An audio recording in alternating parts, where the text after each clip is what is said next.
Hello, so this is part 2 on the teaching of fasting. So I'm on chapter 3 right now. So different types of fasting. I'll share a bit about this because I know sometimes people ask, what type of fasting do I need to go? And I always tell people there are different types of fasting, but the most important thing is, what is God telling you? There are different types of fasting, so I'm going to share a bit on that. We have complete fast. Complete fast is where is complete abstinence of food, or in some cases, water. Like if we look at the Bible, Esther, the book of Esther, they fasted 3 days without food, without water.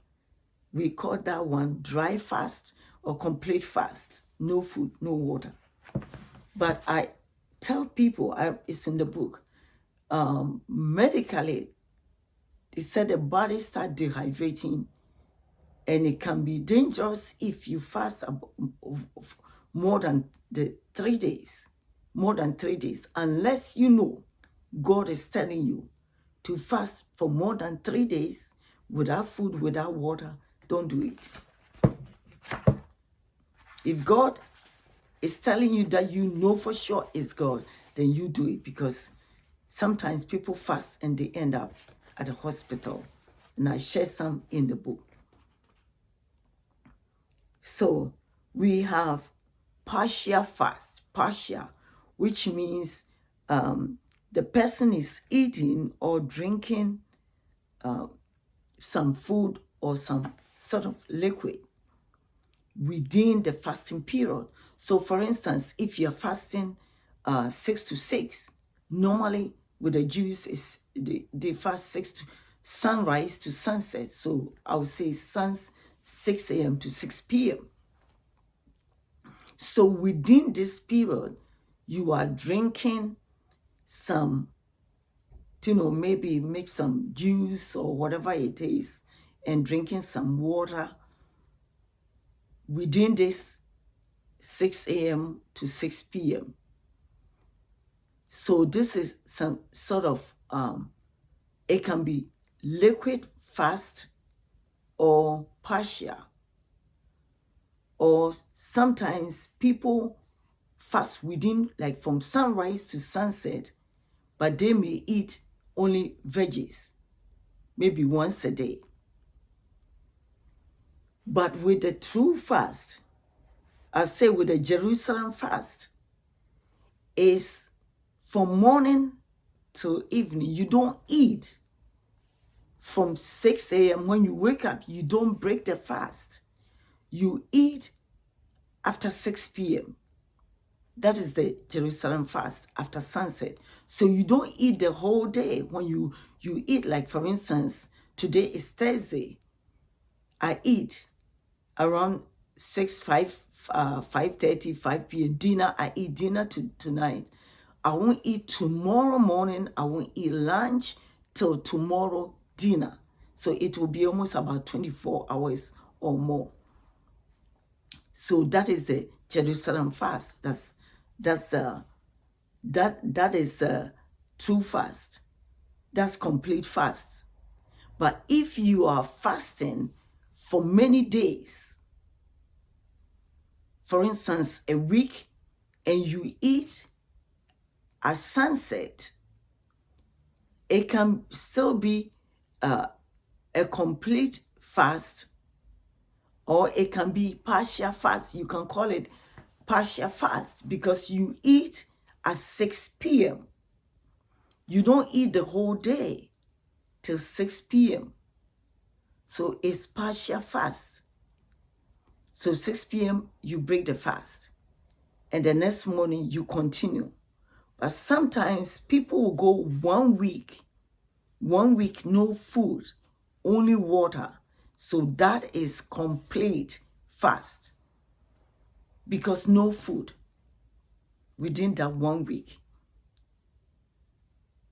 So that's complete fast, 1 week. or 3 days, whatever it is.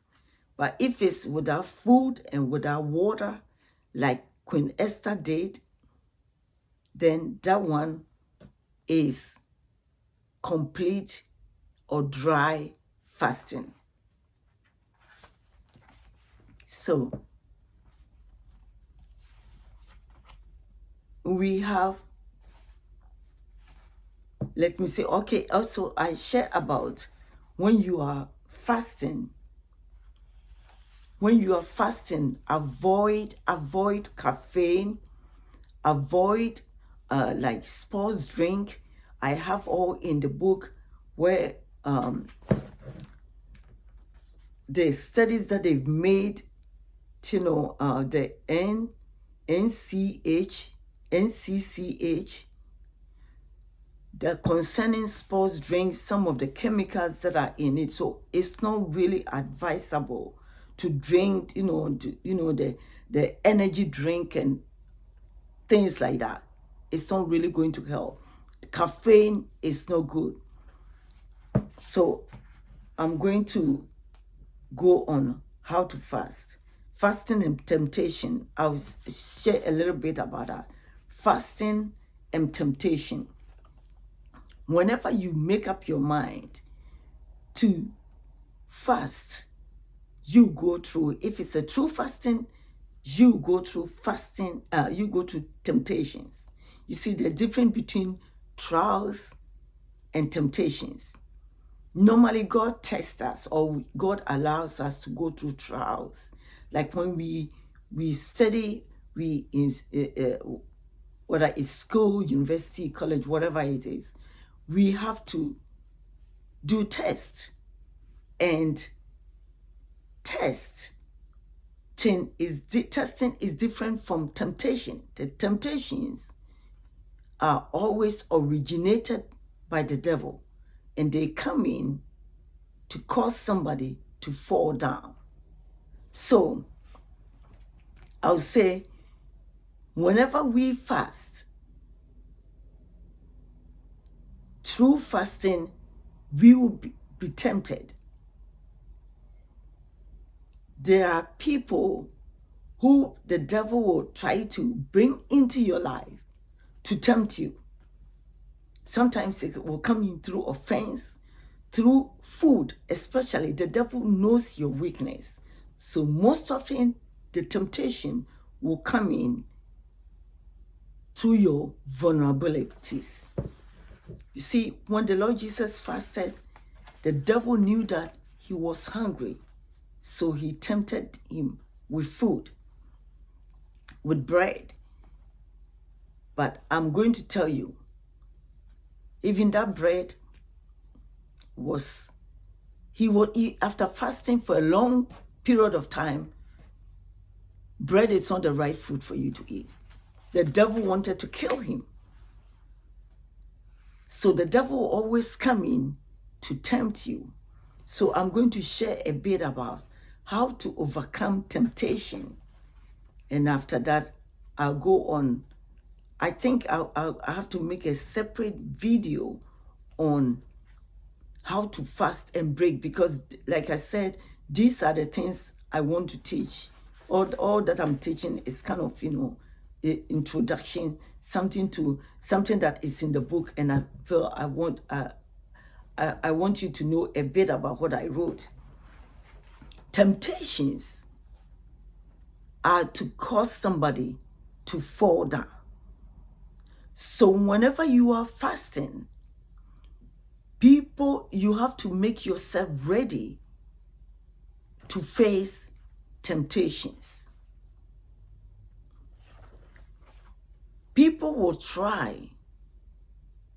may try to argue with you. People may try to disturb you, especially if you're on a long fast. You watch your phone. The moment you try to go on fasting, you see your phone, so many distractions, calls, messages coming in to distract you. So you watch all. You try to block all the ways through which the enemy will come in before you even start the fasting. You have to prepare yourself spiritually, physically, emotionally. You need to prepare yourself. So before you fast, make sure you have, if you're going on a long fast, make sure you have your water. I would say, if you are going to, you want to do juice fast, I will encourage you to buy your own fruits and vegetables that you can blend, and maybe a little bit like almonds, just mixing them, and make sure you have your own, you make your own juice if possible. But if you want to buy the one from the stores, make sure you get the fruits and veggie juices, because those ones are best. And also with water, most often people like the distilled water.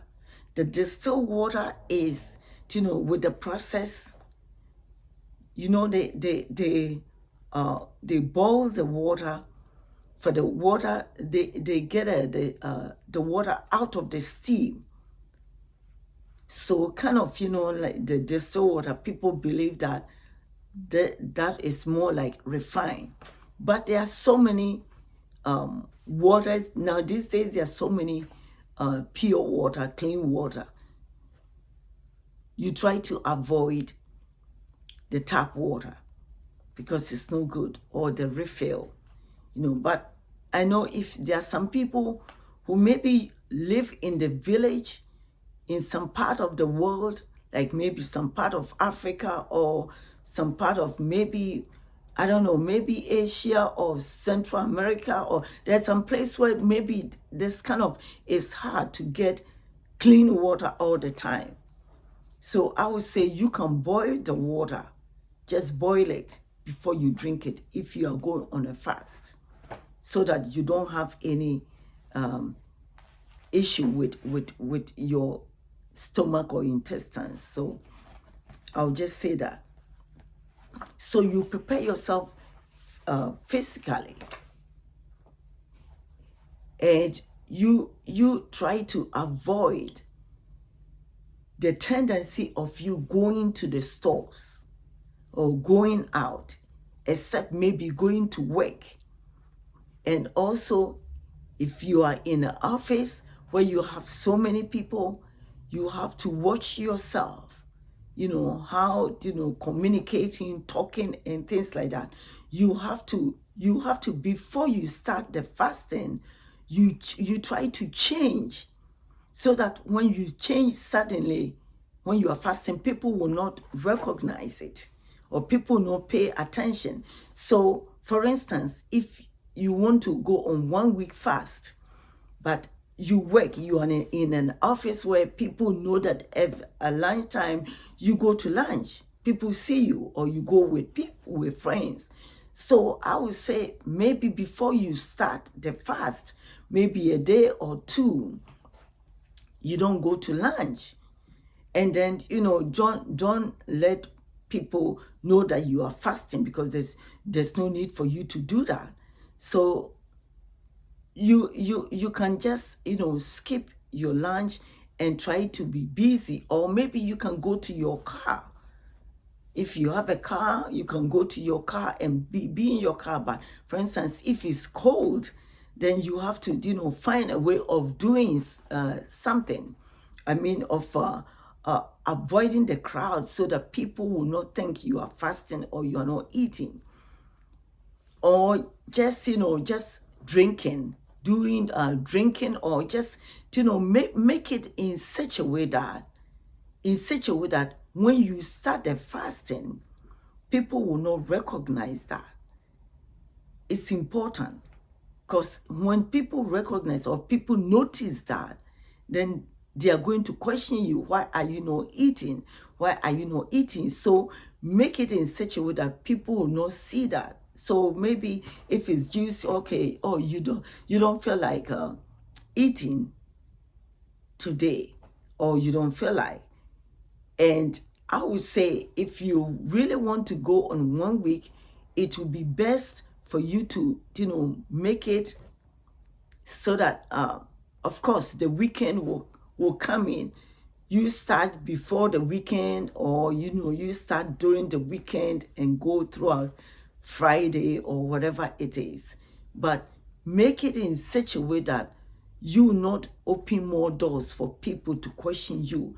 So maybe 2 days or 3 days before, you instead of you joining the crowd for lunch, you start going to your car and trying to, like, making phone calls or trying to read something, trying to avoid the crowd, so that when you are fasting, you will have your privacy. And so preparing yourself physically, emotionally is what I want to teach on that, because there will be so many temptations, or from people or from the enemy coming in directly to you.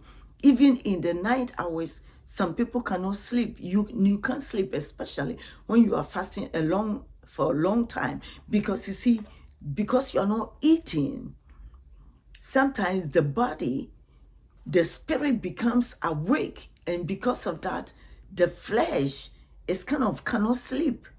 If it's a long fast, sometimes you can't sleep in the night because the spirit is so awake.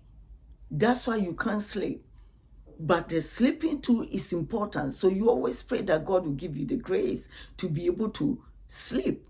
But then, if you live in the areas where there are so many people will try to make a lot of noise just to disturb you. So that is going to wake you up. It's going to disturb your sleep. And so that's why I'm bringing all this out, so that you be able to know it.